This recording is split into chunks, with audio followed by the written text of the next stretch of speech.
Hello guys, kain tayo guys. Ganito talagang buhay eh. I-enjoy mo lang araw-araw. Ako gabi na eh. Oo. Hindi mo naman enjoy. Di ba? Preska tuna na may kasamang santulan. Made from Bicol. Made from Bicol to guys. And alam niyo ba yung kasama ko? Legend to sa Bicol. Kung paano gumawa ng ganito. Ulam.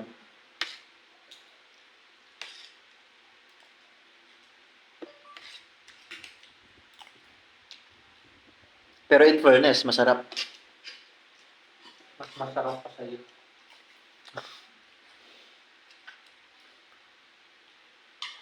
Yung tuto. Mm.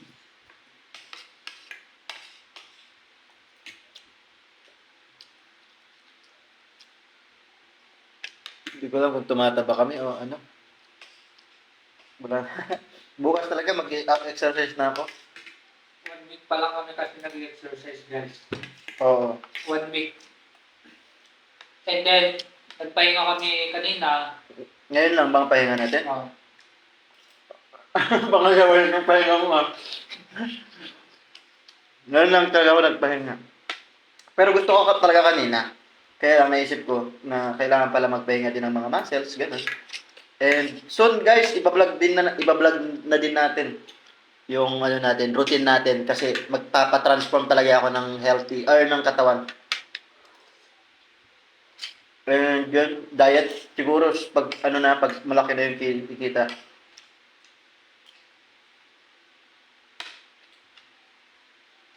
Magda-diet na tayo. Pero sa ngayon guys, ano kasi, um, kailangan pa namin ng lakas para, kasi hindi pa sapat yung kita din na oo, alam mo yun, yung hindi, bitin ka pa talaga. Although okay naman, kikita ka naman talaga ng malaki, pero, syempre, hindi pa ganun kalaki para oo, may matustusan pa yung ibang pangangailangan like yung siyempre nagpapalaki tayo ng katawan so yung mga vitamins na kailangan or yung Bilhin, mga mga ganun. pagkain na kailangan bilhin para sa, para makatulong sa pagpapaganda ng katawan mo. kaya yun, guys, kaya, abangan nyo yung mga vlogs namin kasi, mag-i-start na din kami sa vlogging. Siyempre kasi yung mindset kasi namin na yung kinikita namin, ibubuhos talaga muna namin sa negosyo namin. Tama yan. Balik ba? Kailangan mong ibalik para dumami. Ganoon dapat.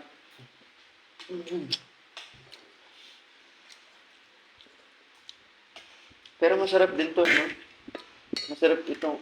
Ngayon ko lang na-realize to, guys, dito. Ito para siyang santol talaga siya. Pero kakaibang santol to.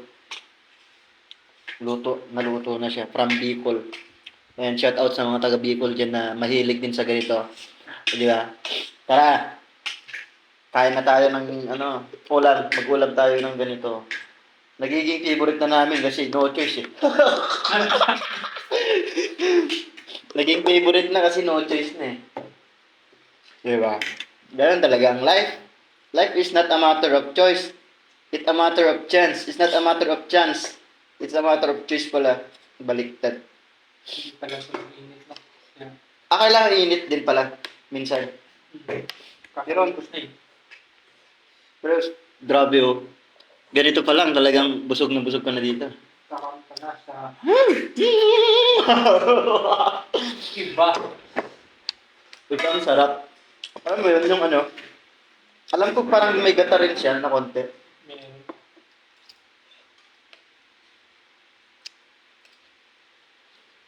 O diba? Yan lang, nakita ko kumakain ng madami pero di lumalaki yung tiyan. Ako, madami, maliit, talaga malaki yung tiyan ko eh. Pero advantage, di ko alam kung anong advantage sa payat or mataba na nag-workout. So tingin mo, ano yung mas advantage? Gwapo ako. Tama eh, gwapo. Pero mali yung sagot eh. Yung advantage. Ano yung mas advantage ng taba na nag-workout sa payat na nag-workout? Nagwapo. Na pogi pa. O, di ba? Ano mo? Ano nga ba? Ano bang mas advantage nun? O pwedeng madami akong fats, pero siya wala siyang fat. Nagbago. Nagwapo siya. Di ba? So, Comment nyo sa baba, comment nyo. pupost ba natin to? Sabi mo soon. Oo, ibablog din natin to, syempre. Payaman na tayo nun eh. Alam mo yon yung attraction ba? Attraction. Ikaw talaga magsisimula ka sa scratch. Magsisimula ka sa wala eh. Wala namang yumaman na ano eh. Hindi porket maganda yung nakikita mong damit, makikita mong ano, is mayaman na yan. Malay mo, nagporma lang siya, di ba? Malay mo, ano lang siya. Pero, hindi mo alam kung anong pinagdaanan niyan. Kaya, don't judge other people. Maganda. Tulungan tayo dito. Pero, siyempre, normal na yung basos ngayon eh. Kasi kung ano yung nakikita mo sa isang tao, hindi naman niya Hindi man yung tunay. yun or Oo, tama. finish yun. Oo, Kasi tama. pinaghirapan niya yun. So, yun yung bunga ng hard work niya. Totoo yan. Pero siyempre guys, sisikapin pa rin natin eh. Sisikapin pa rin natin mapaganda yung takbo ng buhay natin. Siyempre, start pa lang to sa journey. Hindi naman agad-agad pag nagsimula ka, kahit anong journey yan, hindi naman agad-agad magbunga siya ng boom. Pero may mga mabibilis, pero siyempre yun ay deserve nila yun, di ba? May mga tao mabilis resulta, pero mapapansin mo din parang pagdating ng araw, di natin alam, di ba? Kaya tuloy-tuloy lang tayo sa gagawin natin. Kahit ano pa yung pagdadaan natin dito. Pero gusto ko talaga ikwento yung life ko sa social media. Alam ko madaming basher, alam ko madaming magko-comment. Normal. Oo. Alam ko madaming magiging haters, ganun. Kasi syempre, hindi ka pa kilala ngayon, pero soon, makikilala ka din dito sa industriya. Kung pag nagsisimula ka talaga, mahirap. Yun yung unang pinakamahirap na gagawin mo sa buhay mo yung pagsisimula kasi wala ka pang alam kung paano, di ba? Pero pag nalampasan mo yung simula na yan, nako po, happiness. May may kanin pa eh. Sino?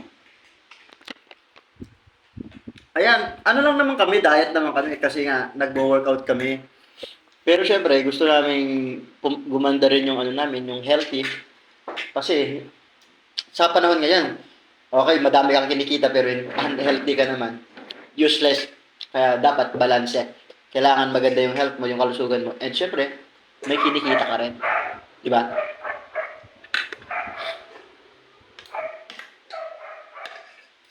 Unang subo, unang kagat, matamis. Sorry. Deal sa baby. Busog lang. Talaga lang. Dalawa lang kami ngayon kasi wala kasi yung mga kasama namin. And, may kanya-kanya tayo mga ginagawa din sa buhay. Kaya, kami, magbablog na kami.